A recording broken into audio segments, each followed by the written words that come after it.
potting on seeds. Now that these plants are needing to grow, I tend to move them on into Rockwool, and this is standard insulation foam.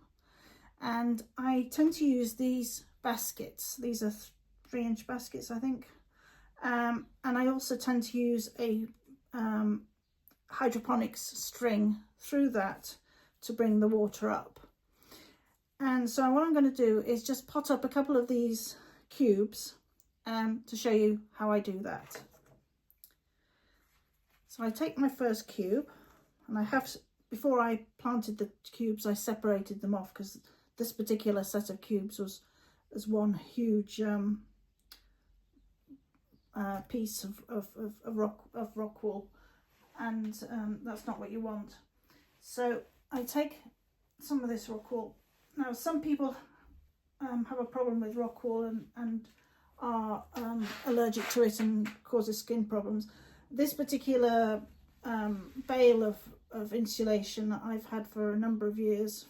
It's moved house with me on a number of occasions, and I personally don't have any problems with it, so I can do it without anything on my hands.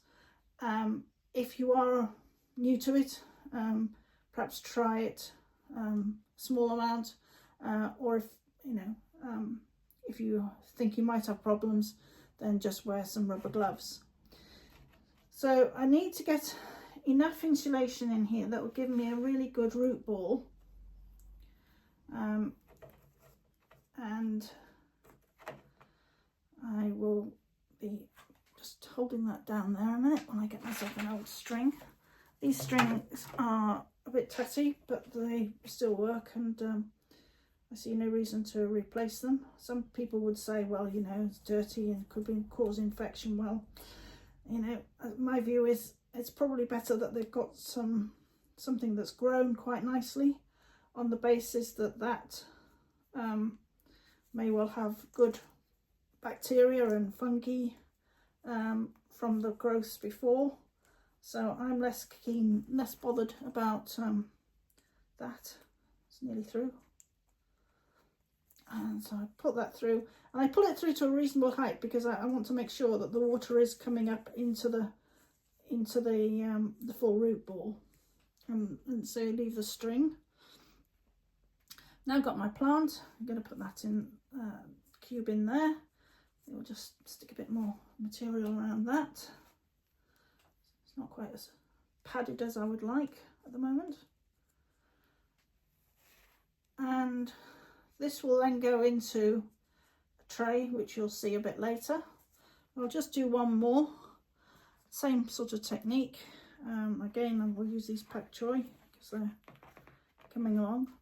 Now I do plant these out in this Rockwool, so obviously after the plants have been harvested, I do have sort of Rockwool in the soil, or mainly compost in my beds.